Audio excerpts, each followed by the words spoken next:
अस्सलामुअलैकुम वरहमतुल्लाह। This is me आया बाबर। और आज हम इंशाल्लाह अपने सेशन नंबर 3 का पार्ट नंबर 2 कंटिन्यू करेंगे। और आज हमारी डिस्कशन का मौजू रहेगा फिल वक्त अभी अमीनो एसिड्स। और आगे हम इंशाल्लाह डेंसिटी पे भी बात करेंगे। और अमीनो एसिड्स हम स्टार्ट करने से पहले डेफिनेशन देख लेते हैं।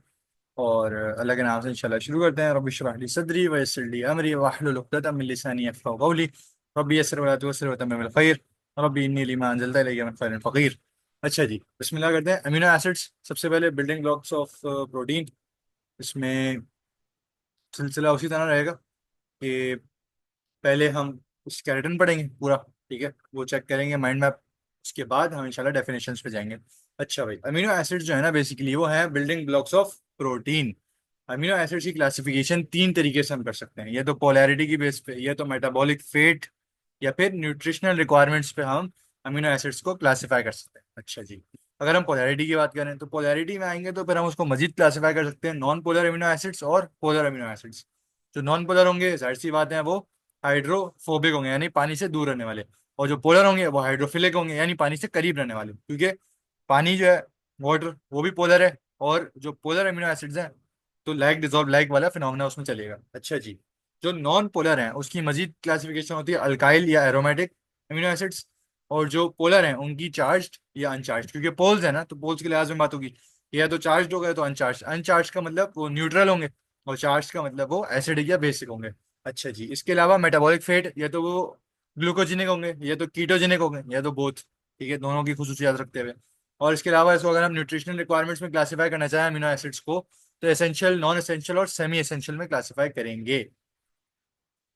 अच्छा जी, तो अब हम इसमें ये देखते हैं कि सबसे पहले जो अमीनो एसिड की क्लासिफिकेशन है, अगर हम उसको पोलैरिटी की बेसिस पे अगर हम उसको क्लासिफाई करते हैं, तो पोलैरिटी की बेसिस पे उसको क्लासिफाई करने में हमें ये पता चलता है कि वो या तो पोलर होंगे या तो नॉन पोलर होंगे। जब नॉन पोलर होंगे तो वो हाइड्रोफोबिक होंगे, ठीक है। तो अब हमने ये देखा कि these amino acids have hydrophobic side chains and do not interact favourably with water, ठीक है। They can be further classified into alkyl amino acids and aromatic amino acids. Alkyl amino acids की एग्जांपल दी हुई है glycine, alanine, valine, leucine, isoleucine, methionine और proline, ठीक है, ये alkyl हैं। और एरोमेटिक अमीनो एसिड्स वो जिसमें अगर बेंजीन रिंग लग जाए, ठीक है, वो एक अरोमा देते हैं, सर्टेन खुशबू देते हैं, तो वो एरोमेटिक अमीनो एसिड्स होते हैं, जैसे फिनाइलिन, ठीक है, ट्रिप्टोफेन, इस तरह से।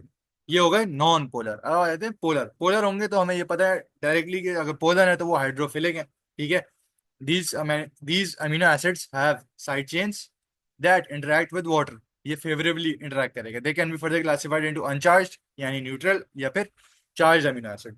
जैसे जो न्यूट्रल हैं उनकी एग्जांपल्स हम देख लेते हैं न्यूट्रल अमीनो एसिड्स की, जैसे थ्रेओनिन, ठीक है, एस्पार्जीन और ग्लूटामाइन, टायोसिन, साइटिसिन।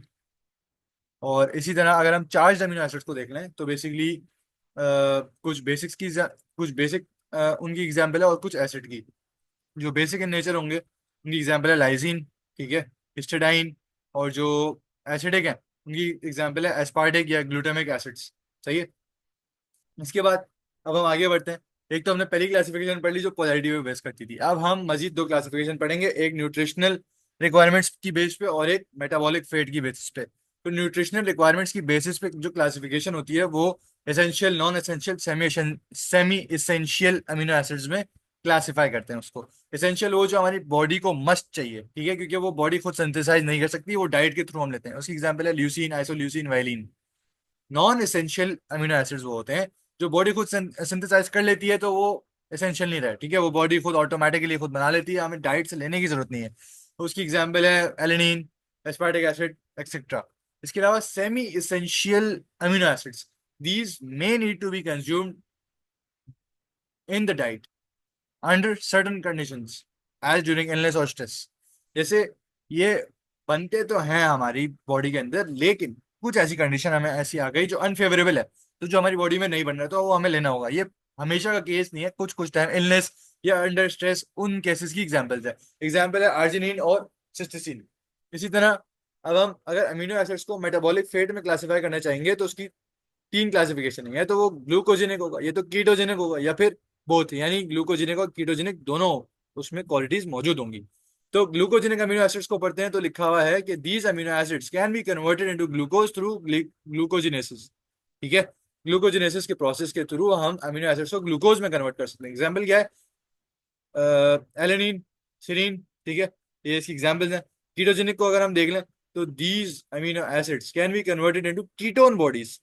ठीक है, वो ग्लूकोज बॉडीज में कन्वर्ट कर सकते थे हम अमीनो एसिड्स को, इसमें अमीनो एसिड्स को हम कीटोन बॉडीज में कन्वर्ट कर सकते हैं। Example leucine, lysine. ठीक है, और ऐसे अमीनो एसिड्स भी होते हैं जो बोथ ग्लूकोज और कीटोन बॉडीज में कन्वर्ट हो जाए। ठीक है, उनका जो कार्बन स्केलेटन है उसमें ऐसे अमीनो एसिड्स होते हैं जिसको हम मेटाबोलाइज करके ग्लूकोजेनिक और कीटोजेनिक इंटरमीडिएट्स में कन्वर्ट कर सकते हैं। उसकी एग्जांपल है ट्रिप्टोफैन, ट्रायोसिन। ठीक है, तो ये एक क्लासिफिकेशन है, लेकिन इसके लिए ना, इसको याद रखने के लिए बेहतर यही है कि अगर हम लोग इस स्केलेटन को याद रखें कि अमीनो एसिड्स हैं, उनको क्लासिफाई करने की तीन बेसिस हैं, या तो पोलैरिटी पे होगा, या तो मेटाबॉलिक फेट, या तो न्यूट्रिशनल रिक्वायरमेंट्स। पोलैरिटी पे होगा तो फिर उसकी मजीद सब टाइप्स हैं, मेटाबॉलिक फेट पे होगा तो उसकी फिर मजीद सब टाइप्स हैं तीन, और न्यूट्रिशन पे होगा तो फिर उसकी मजीद सब टाइप्स हैं तीन।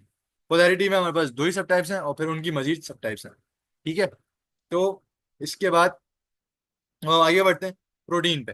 प्रोटीन पे जब हम आ गए हैं तो अब हम बात करेंगे कि प्रोटीन किस तरह क्लासिफाई हो सकता है। इसकी भी तीन क्लासिफिकेशन है, या तो स्ट्रक्चरल बेसिस पे क्लासिफाई होगा, या कॉम्पोजिशन, या फिर स्ट्रक्चरल ऑर्गेनाइजेशन।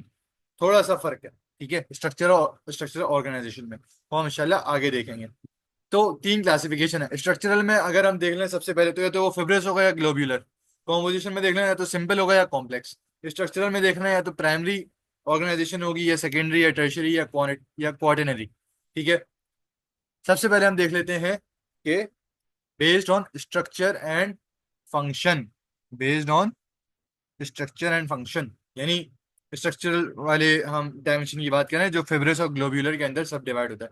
फिब्रस वो होते हैं जो long, thin and insoluble water, they provide structural support. ठीक है, they are found in hair, nails, tendons, skin. बेन काम इनका क्या है? स्ट्रक्चरल सपोर्ट देना। फिब्रस आप ये देख सकते हैं, जो ग्रीन वाले बने हुए, ये उन्हीं की एग्जाम्पल है, मतलब डायग्रामेटिक वे में। उसके बाद ग्लोब्यूलर प्रोटीन्स क्या होते हैं? Compact, spherical and soluble in water. ये ग्लोब्यूलर वाले जो है वो पानी में सॉल्यूबल होते हैं, मतलब वो डिसॉल्व हो जाएंगे, मतलब वो पानी के साथ रिएक्ट कर सकते हैं। They have various function like enzymes, hormones, antibodies.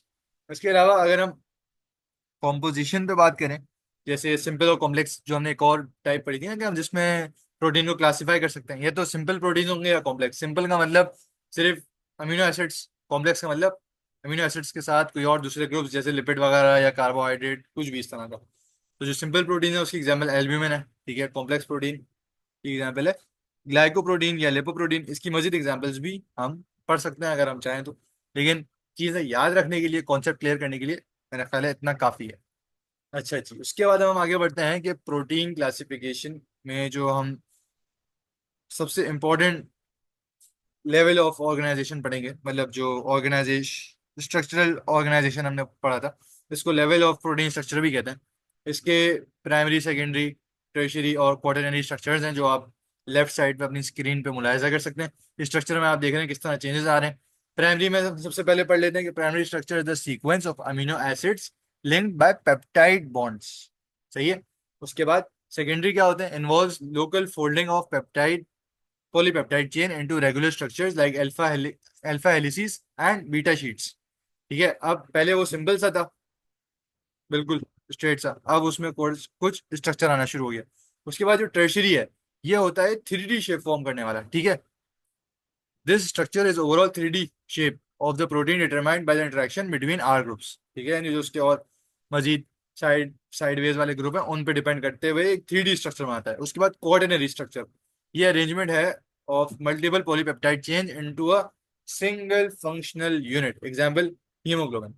कोऑर्डिनरी जो है वो सबसे कॉम्प्लेक्स। हम ना आहिस्ता आहिस्ता कॉम्प्लेक्सिटी की तरफ जा रहे हैं। प्राइमरी सबसे कम, सबसे हल्का था, फिर सेकेंडरी थोड़ा सा उसमें स्ट्रक्चर आया, टर्शरी थोड़ा सा कॉम्प्लेक्स हो गया, वो 3D हो गया। कोऑर्डिनरी जो है वो सबसे ज्यादा कॉम्प्लेक्स हमें जो स्ट्रक्चर वो मिला है।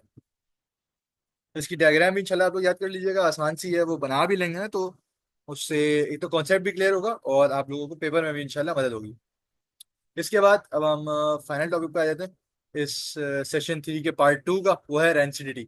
रेंसिडिटी बेसिकली हमने सेशन 2 में गालिबन हमने पढ़ा था इसको थोड़ा सा, तो रेसिडिटी बेसिकली होती है, rancidity refers to the deterioration of fats and oils in food. ठीक है, फैट्स और ऑयल जब खराब हो जाते हैं तो उससे खाना खराब हो जाता है हमारा, खुशबू वगैरह टेस्ट वगैरह में, resulting in unpleasant flavour and odour. ठीक है, this process can significantly affect food quality and safety. अब इसकी कुछ टाइप्स हैं। ये तो ऑक्सीडेटिव रेसिडिटी होगी, या तो हाइड्रोलिटिक और माइक्रोबियल। अच्छा, हाइड्रोलिटिक और माइक्रोबियल ना वैसे मजे की बात है, थोड़ा सा आपस में रिलेट भी करते हैं, क्योंकि जितना ज्यादा मॉइस्चर कंटेंट होगा उतना ज्यादा माइक्रोबियल कंटेमिनेशन होने के भी चांसेस होते हैं। अच्छा जी, सबसे पहले हम पढ़ लेते हैं कि भाई रेंसिडिटी, ऑक्सीडेटिव रेंसिडिटी क्या होती है। तो ऑक्सीडेटिव रेंसिडिटी होती है caused by the oxidation of unsaturated fatty acids when exposed to oxygen। यानी जो unsaturated fatty acid, unsaturated fatty acids हैं, यानी जो डबल ट्रिपल बॉन्ड वाले फैटी एसिड्स हैं, अगर वो ऑक्सीजन के साथ एक्सपोज होंगे तो उसमें ऑक्सीडेशन हो सकती है, तो ऑक्सीडेटिव रेंसिडिटी हो सकती है। उससे क्या होगा? It leads to the formation of volatile compounds like aldehyde and ketones which produce off flavors and odor। ठीक है, ऐसे कंपाउंड्स बन जाएंगे वॉलेटाइल, जिससे खराब खराब करने में वो फिर उस ना खाने को खराब करने में मदद करेंगे। इसके बाद हम आते हैं हाइड्रोलिटिक और माइक्रोबियल रेंसिडिटी। हाइड्रोलिटिक रेंसिडिटी होती है कि occurs when water hydrolysis triglycerides resulting in three fatty acids and glycerol. Basically triglyceride को जब वाटर हाइड्रोलाइज कर देता है ना, तो वो हाइड्रोलिटिक रेंसिडिटी होती है। तो उससे क्या होता है कि थ्री फैटी एसिड्स हमारे जो है वो कंपाउंड खुल जाता है ट्राइग्लिसराइड वाला, तीन फैटी एसिड और ग्लाइसरॉल बिल्कुल अलग अलग हो जाते हैं। Often catalysed by enzyme such as lipase, this type can produce short chain fatty acids that are particularly malodorous. यानी इनकी मैलोडोरस, मैल और ओडोर, इनका ये एक कॉम्बिनेशन वर्ड है। मैल का मतलब बुरा होता है और ओडोर का मतलब खुशबू। ठीक है, तो हाइड्रोलिटिक रेंसिडिटी भी हो सकती है। उसके अलावा microbial rancidity involves the action of microorganisms yani bacteria या molds that produce enzymes to break down fats. This process can lead to the development of off flavors and odor due to the byproducts of microbial metabolism।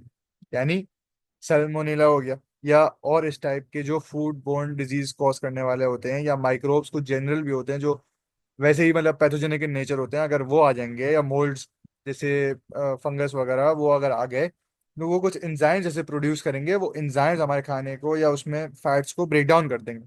जब वो break down करेंगे तो of flavour और of odour produce होगा। ये एक by product है microbial metabolism का। ठीक है जी। तो अब जो कॉजेज क्या होती है एसिडिटी की, अब हमें तो ये पता चलेगा ना कि ये एक नेगेटिव चीज है, हमें इससे अपने खाने को बचाना है। प्रिवेंटिव एक्शंस भी देख लेते हैं इंशाल्लाह, और कॉजेज भी देख लेते हैं। कॉजेज ऑफ रेंसिडिटी क्या होंगी कि ऑक्सीजन एक्सपोजर। ठीक है, ऑक्सीजन जो है ना हवा में जो होती है वो अनसैचुरेटेड फैट्स के साथ रिएक्ट कर जाती है, तो वो ऑक्सीडेटिव रेंसिडिटी हो जाती है। मॉइस्चर, वाटर जो है ना वो कैटलाइज कर देता है हाइड्रोलिटिक रेंसिडिटी को, स्पेशली फैटी एसिड्स वाले खाने में। और मॉइस्चर अगर होगा तो माइक्रोब्स को भी जो है ना वो अपने आप को ग्रो करने का, रिप्रोड्यूस करने का मौका मिल जाएगा। लाइट अल्ट्रावायलेट जो रेडिएशंस या लाइट्स हैं वो एक्सिलरेट कर देती हैं ऑक्सीडेशन प्रोसेस को। उससे क्या होगा? रेसिडिटी हो जाएगी। इसीलिए कहते हैं कि शेड में स्टोर करें, ड्राई प्लेस में स्टोर करें, और इस तरह से जो कार्टन्स पे लेबल्स लगे होते हैं इसी तरह लिखा होता है कि अब जैसे हम ये पढ़ रहे हैं कि heat, high temperatures can speed up the oxidation and hydrolysis reactions. Metal ions, trace elements like iron, copper can catalyze rancidity reactions। ये कुछ causes हैं rancidity की। ठीक है, इसके अलावा प्रिवेंटिव एक्शन किस तरह होगा भाई? स्टोर, इसको एयर टाइट कंटेनर्स में स्टोर करें, एक्सपोजर जो है एयर और मॉइस्चर का उसको लिमिट करें, टेम्परेचर कंट्रोल करें। ठीक है, डार्क प्लेसेस जो है वो स्लो कर देते हैं रेसिडिटी के प्रोसेस को। और इसी के अलावा एंटीऑक्सीडेंट्स को यूज़ करें, नेचुरल या सिंथेटिक। ठीक है, जैसे विटामिन ई को यूज़ कर रहे हैं, वो ऑयल में हम यूज करते हैं ज्यादातर एसिडिटी से बचाने के लिए। इसी तरह लाइट का जो एक्सपोजर है उसको मिनिमाइज करें। ठीक है, ओपेक पैकेजिंग को यूज करें to protect food from light. ठीक है जी, इसी के साथ हमारा सेशन नंबर 3 का पार्ट 2 अल्हम्दुलिल्लाह अल्लाह के फजल से यहाँ पे कंप्लीट हुआ। आप लोग दुआओं में याद रखिएगा इंशाल्लाह, और हम आपसे मुलाकात करेंगे अपने नेक्स्ट सेशन में। This is me, I Babar, signing out. Take care, अल्लाह हाफिज।